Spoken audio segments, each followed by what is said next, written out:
समय की वजह से कुछ रह गया है, पूरा कर पाए आप पेपर? नहीं सर, 15 क्वेश्चन रहे हैं बस मेरे। अच्छा 15 क्वेश्चन। अगर मैं बात करूँ आपका, आपके अकॉर्डिंग लेवल क्या आंकती हैं पेपर का, इजी मॉडरेट हार्ड? हाँ जी, पहला जो सेशन था वो तो बिल्कुल इजी था जी, लेकिन दूसरे फैक्ट वाले थे सारे, हो गए ज़्यादा हार्ड नहीं था पेपर, लेवल ठीक था उसका। सर आपका मानना क्या है, जैसे मैम से हमने पूछा, आप भी बताइएगा। टफ टू मॉडरेट था पेपर, मतलब ठीक ही था। और उसके बाद में जो मैथ्स से क्वेश्चन आए थे, मतलब जो 3 संख्याओं का अनुपात 2 अनुपात 3 अनुपात 5 अनुपात था, उसका गुणनफल मतलब 810 था जी, मतलब संख्याओं का योग बताना था। और सबसे पहले सर मैं आपका परिचय जानना चाहूँगा। जी सर, मेरा नाम आशु कुमार है। आशु कुमार, हाँ। कहाँ से सर? यूपी से हो रही है। आज आपका किस चीज़ का पेपर था? DSSB PRT का। PRT जी। आप सर, आप बताइए परिचय। मेरा नाम धर्मवीर सिंह है, मैं कन्नौज से हूँ जी। आपका किस चीज़ का पेपर था? DSSB था। PRT वाला? PRT वाला प्रीलिम, जिसे हम लोग प्राइमरी टीचर बोलते हैं जी। अच्छा सर, सबसे पहले मैं बात करूं, समय की वजह से आपका कोई क्वेश्चन रह गया या पूरा कर पाए, समय का बताइए। मतलब उसमें माइनस मार्किंग 1/4 की थी, इसलिए मतलब कोई गलत क्वेश्चन ना करें, इसलिए वही अटेम्प्ट किए हैं जो क्वेश्चन आते थे। थोड़ा साइको में जो क्वेश्चन थे वो थोड़ा लेंथी क्वेश्चन थे, तो उसको पढ़ने में थोड़ा समय लग रहा था, और ओवरऑल अटेम्प्ट तो कर लिए थे उतने ही कम समय में हो गया था। अच्छा सर, मुझे बताइएगा, जैसे कि हम लोग पेपर देते हैं तो एक तो होता है कि आप खुद से पढ़ रहे हैं, दूसरा होता है एक आप बच्चे को पढ़ा रहे हैं, तो सिचुएशन बेस हो जाता है। ऐसा कोई क्वेश्चन देखने के लिए मिला हो कि आप हाँ, ये क्वेश्चन था, दूसरा बच्चे को कैसे समझाते हैं? बिल्कुल क्वेश्चन था ये, शिक्षक से रिलेटेड था कि उसमें शिक्षक के अकॉर्डिंग बालक को कैसे समझाना चाहिए। अच्छा सर, हमारे इंडिया की बहुत सारी योजनाएं होती हैं, किसी योजना से कोई क्वेश्चन पूछ लिया गया हो, बजट से रिलेटिव कोई क्वेश्चन नहीं आ पाया? से भी नहीं, एक भी क्वेश्चन नहीं था।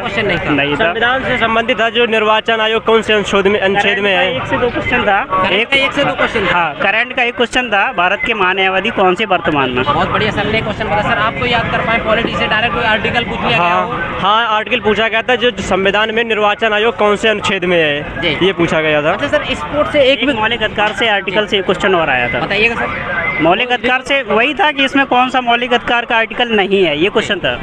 आप सर कोई क्वेश्चन रिकॉल कर पा रहे हो? एक ये हमारा शिक्षण अधिगम में, मतलब जो दिव्यांग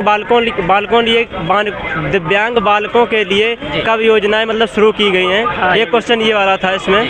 बहुत बढ़िया सर। अच्छा सर, मैं जैसे बात करूं, हमारे बहुत सारे स्पोर्ट वाला सेक्शन आ जाता है, ओलंपिक हो गए, खिलाड़ी हो गए, खेलकूद हो गए, उनसे एक भी क्वेश्चन नहीं था? एक भी क्वेश्चन नहीं था उससे। कोई सर दिवस से सर एक क्वेश्चन था कि पूछा गया देवधर ट्रॉफी किस खेल से संबंधित है? सर ने याद करके बताया, वो क्रिकेट से है। सर कोई दिवस से रिलेटिव कोई क्वेश्चन था, कोई दिवस पूछ ली गई हो?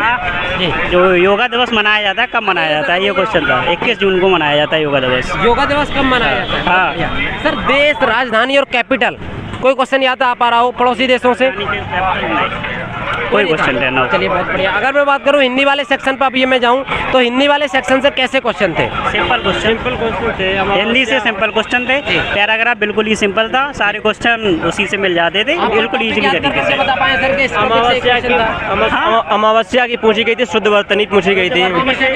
हाँ, एक शुद्ध वर्तनी से साधारण सरल वाक्य पूछा गया था, सरल वाक्य, मिश्र वाक्य था, संयुक्त वाक्य थे, ये सारे क्वेश्चन, यानी जो टॉपिक रिलेटेड है हर क्वेश्चन से एक क्वेश्चन आ रहा है टॉपिक। पर्यायवाची से कोई? हाँ बिल्कुल था। कीर्तमान का विलोम शब्द पूछा गया था। और उसके बाद में अगर बात करूं, एक गद्यांश आता है जिसमें से पढ़ के 3-4 क्वेश्चन निकालने होते हैं। हाँ, 5 क्वेश्चन आते थे, बहुत ही सिंपल थे, इजी थे, आराम से हो जाते थे। सर बुक्स और ऑथर से कोई क्वेश्चन था, किताब और लेखकों से कोई रिलेटिव वो याद कर पाए आप? ऑथर हाँ एक था, पर वो मैंने अटेम्प्ट नहीं किया, थोड़ा वैसा था क्वेश्चन था। 2011 की जैसे हमारी जनगणना हुई थी, उससे कोई क्वेश्चन पूछ लिया गया? भारत के राज्यों से कोई क्वेश्चन हो सर? राज्यों से नहीं, कोई नहीं था। नहीं। अगर मैं बात करूं अब उसके बाद में मैं रीजनिंग की तरफ आगे बढ़ता हूं, मैं टॉपिक बताता चलूंगा, जैसे कोडिंग डिकोडिंग हो गया। बिल्कुल था क्वेश्चन, ब्लड रिलेशन से था एक क्वेश्चन जी, और डायरेक्शन से 2 क्वेश्चन थे, स्टेटमेंट एंड कंक्लूजन उससे भी 2 क्वेश्चन थे। आप थोड़ा लेवल बताते चलिए कि जैसे सर ऐसा लेवल इजी टू मॉडरेट आप बोल सकते हैं रीजनिंग में। 1-2 क्वेश्चन ऐसे थे टाइम टेकिंग, बट मेरे हिसाब से टाइम टेकिंग नहीं थे, आसानी से आ जाते थे। अच्छा सर, मैं बात करूं जैसे डेसिमल फ्रैक्शन मैथमेटिक्स में पूछा गया हो? डेसिमल फ्रैक्शन, एलसीएम एचसीएफ से कोई? हाँ, एलसीएम से नहीं था। नहीं था, कोई क्वेश्चन नहीं था। प्रतिशत से कोई क्वेश्चन? हाँ, परसेंटेज से एक क्वेश्चन था, प्रॉफिट लॉस से था, और सिंपल इंटरेस्ट से था क्वेश्चन। एवरेज से सर, औसत से कोई क्वेश्चन? औसत से हाँ थे, पूछा था 9 संख्याओं का, 9 के गुणज की 9 संख्याओं का औसत पूछा था। चलिए बहुत बढ़िया सर। हम 9 संख्याओं के गुणजों का औसत क्या था, ये क्वेश्चन था। चलिए SICI साधारण व्याज चक्रवृद्धि ब्याज से एक क्वेश्चन था, एक क्वेश्चन था, हाँ सिंपल वाला। अच्छा, उसके बाद में सर जैसे मैं बात करूँ डिस्काउंट छूट से कोई क्वेश्चन मिला हो? 2 क्वेश्चन। हमारा प्रॉफिट एंड लॉस, लाभ हानि से कोई क्वेश्चन? वो पूरा ओवरऑल जिसमें प्रॉफिट एंड लॉस, डिस्काउंट, उससे 2 क्वेश्चन थे। 2 क्वेश्चन थे।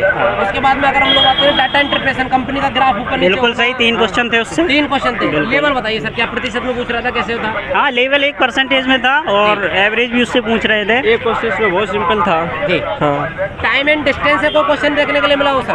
टाइम एंड डिस्टेंस समय- हाँ, एक था रेल वाला था वो। हाँ, रेल वाला। हाँ, एक टाइम टाइम एंड वर्क से टाइम एंड वर्क से नहीं था। एक भी क्वेश्चन नहीं? नहीं। ओवरऑल बात की जाए तो आपने मैथ में कितने अटेम्प्ट किए सर? मैथ में 17 क्वेश्चन अटेम्प्ट किए। आपने 15। रीजनिंग में आपने कितने अटेम्प्ट किए? वो 14 किए थे। रीजनिंग में 14। सर आपने रीजनिंग में कितने अटेम्प्ट? 18 अटेम्प्ट। 18 अटेम्प्ट किए। अच्छा, मैं बात करूं, आपको सबसे टफ सेक्शन कौन सा लगा इस बार की? साइको। साइको ऊपर होके जा रहा था। हाँ। अगर किसी ने यानी साइको में ये समझ लिया प्रैक्टिकली क्वेश्चन ज़्यादा आ रहे थे, जैसे जी। किसी की कोई थ्योरी दी है, अल्बर्ट बंडूरक दी, उससे सारे प्रैक्टिकली क्वेश्चन आ रहे थे, यानी एग्जैक्ट क्वेश्चन नहीं आ रहे थे। अच्छा, हमारी एजुकेशन पॉलिसी से कोई क्वेश्चन पूछा गया हो? नहीं थी। 2000 जो पॉलिसी से नहीं था यार। अरे वो कोण वाला ही था, 60 से 360 के चक्कर में घूमते जी। हैं। नई एजुकेशन पॉलिसी थी, एक क्वेश्चन था। मैथमेटिक्स में नंबर सिस्टम से कोई क्वेश्चन हो? नंबर हाँ, एक क्वेश्चन था। पूछा गया था। रीजनिंग में ऐसा कोई क्वेश्चन था सर, जैसे प्लस को माइनस लिखा जाता है, माइनस को प्लस, गुणा को भाग, तो इस समीकरण को सॉल्व कीजिए? नहीं था। नहीं था। नहीं। ओवरऑल देखा जाए तो सर आपने कितने अटेम्प्ट किए? ओवरऑल 107 किए थे। कितना? 107। आपने 170। 170, 170। आने वाले स्टूडेंटों के लिए सर क्या कहना चाहेंगे? डीएसएसबी का लंबा पेपर चलेगा अभी? हाँ, अभी तो लंबा चलेगा, लेकिन जो प्रैक्टिकली जो क्वेश्चन आते हैं साइकोलॉजी के, जी। उनसे आप थोड़ा प्रैक्टिकली अनुभव तरीके से आप पढ़ के जी। जाएं तो आप अच्छा स्कोर कर सकते हैं। और थोड़ा सीटेट के कुछ की पॉइंट और जी। है, उनसे भी आप देख सकते हैं, तो उससे टाइम पर ज़्यादा ध्यान दें। अगर टाइम मैनेजमेंट ग्रामर वाले नजर सेक्शन पर नजर डालते हैं तो आइटम फ्रेज हो गया, एंटोनियम 2 क्वेश्चन थे आइडियम फ्रेजेस से, जी। और 1 क्वेश्चन था वन वर्ड सब्स्टिट्यूशन से, जी। और 2 question fill in the blank से थे, जी। और 2 क्वेश्चन करेक्टली इनकरेक्टली वाले थे। एक क्वेश्चन अपोजिट वर्ड, एक सिनोनिम वर्ब से कोई क्वेश्चन हो? हाँ, बर्फ से था क्वेश्चन। 2 सेंटेंस क्वेश्चन एरर से कोई क्वेश्चन हो सर? फ्रेजल वर्ब से था जी। और वन वर्ड था। जी। हाँ, इससे सेंटेंस एरर से कोई क्वेश्चन देखने के लिए? सेंटेंस एरर से 2 क्वेश्चन थे। 2 क्वेश्चन थे। और जिसमें वर्ब चैप्टर से था 1 क्वेश्चन, जी। 2 ही क्वेश्चन वर्ब से थे ओनली। तो ओवरऑल देखा जाए तो आज के पेपर को सर आसान नहीं कहेंगे, एक तरह से मॉडरेट लेवल हो गया है। नहीं, मॉडरेट कहेंगे पेपर। मॉडरेट लेवल हो गया है। आपने सर प्रिपरेशन कैसे की, कहाँ से की, थोड़ा वो सेल्फ स्टडी की थी, Self study की। और थोड़ा अध्ययन मंत्रा चैनल से भी की थी। जी जी। हाँ।